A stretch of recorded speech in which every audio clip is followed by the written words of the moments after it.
আসসালামু আলাইকুম। আশা করি সবাই অনেক ভালো আছেন। আজ আপনাদেরকে কাঁচা আম দিয়ে বার্মিস আচার বানিয়ে দেখাবো। এই আচারটা খেতে কিন্তু ভীষণ মজার। অল্প কিছু উপকরণ দিয়ে এই আচারটা বানিয়ে নেওয়া যায়। একবার বানিয়ে বছর জুড়ে সংরক্ষণ করেও খেতে পারবেন। চলুন তবে দেখে নেওয়া যাক কীভাবে এই আচারটি বানাতে হয়। আচার বানানোর জন্য আমি এখানে বড় সাইজের 3টা আম নিয়ে নিয়েছি। আর এই আমটার খোসাটা ছাড়িয়ে নিয়েছিলাম, এবার মাছ বরাবর কেটে নিলাম। এই বীজটা এখন ফেলে দিব। আর এই আচার বানাতে হলে কিন্তু আমের আটিটা একটু শক্ত দেখে নিতে হবে, কারণ বার্মিস আচার বানাতে গেলে কিন্তু আটিটা একটু শক্ত থাকতে হবে। এবার আমি একটা ছুরির সাহায্যে কেটে নিচ্ছি। আপনারা চাইলে কিন্তু বটি দিয়েও এই কাজটা করে নিতে পারবেন। কাটা হয়ে গেছে, এবার আটিগুলো আমি ফেলে দিচ্ছি।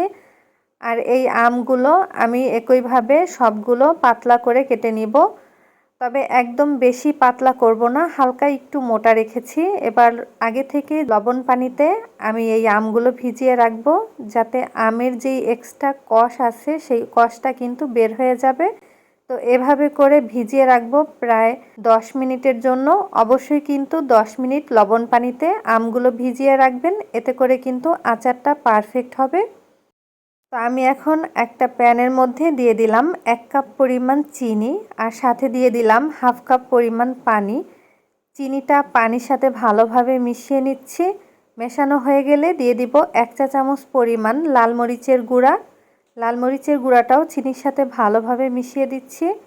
মেশানো হয়ে গেছে, এবার দিয়ে দিব আগে থেকে যে আমটা লবণ পানিতে ভিজিয়ে রেখেছিলাম, সেই আমগুলো একটু ভালোভাবে ধুয়ে একবারেই আমি এর মধ্যে দিয়ে দিচ্ছি। সবগুলো আম এই শিরার মধ্যে দিয়ে দিব। আমগুলো কিন্তু ধুয়ে নিতে হবে না, সরাসরি এই চিনি শিরার মধ্যেই দিয়ে দিলাম। এখানে আমি প্রায় হাফ কেজি থেকে একটু বেশি পরিমাণ আম নিয়েছি। এবার এই আমগুলো আমি চিনি শিরার সাথে ভালোভাবে মিশিয়ে দিচ্ছি। চিনি শিরার সাথে মেশানো হয়ে গেলে এর মধ্যে দিয়ে দিচ্ছি লবণ আর 5 ফোড়নের গুঁড়া হাফ টেবিল চামচ পরিমাণ। 1 চা চামচ শুকনা মরিচ ভেজে গুঁড়া করে নিয়েছিলাম, সেটা দিয়ে দিলাম। এবার আরেকটু ভালোভাবে নেড়ে মিশিয়ে দিব। মেশানো হয়ে গেলে আমি ঢাকনা দিয়ে ঢেকে 10 মিনিট ঠিক এভাবেই রেখে দিব। তো এখন আমি ঢাকনা দিয়ে ঢেকে দিলাম। আর এই 10 মিনিটের মধ্যে কিন্তু ঢাকনাটা একবারও তোলা যাবে না। 10 মিনিট পরে আমি ঢাকনাটা তুলে নিচ্ছি। আর এরই মধ্যে কিন্তু আমটা পুরোপুরি সিদ্ধ হয়ে গেছে। এবার হালকা আঁচে এগুলো আমি রান্না করে নিব। দেখুন, আমি যেভাবে করে আপনাদেরকে আচার বানিয়ে দেখাচ্ছি, সেমভাবে বানালে আপনাদের আচারও কিন্তু পারফেক্ট হবে। দিয়ে দিলাম 1 টেবিল চামচ পরিমাণ ভিনেগার অথবা সিরকা। এই সিরকাটা দিলে কিন্তু আচারটা অনেক দিন পর্যন্ত সংরক্ষণ করে খাওয়া যায়। আর যারা বেশি দিন সংরক্ষণ করবেন না, তারা চাইলে কিন্তু সিরকাটা না দিলেও চলবে। আমটা কিন্তু দেখুন অনেকটা স্বচ্ছ হয়ে গেছে, পুরোপুরি সিদ্ধ হয়ে গেছে। তবে একটা আমও কিন্তু ভেঙে যায়নি। আমি যেভাবে করে বানালাম সেমভাবে বানালে আপনাদেরটাও ভেঙে যাবে না। তো আমগুলো যেহেতু সিদ্ধ হয়ে গেছে, আর ভেঙে যাওয়ার কোনো চান্স নেই। এখন আমি একটু চুলার আঁচটা বাড়িয়ে চিনির শিরাটা আরও ঘন করে নিব।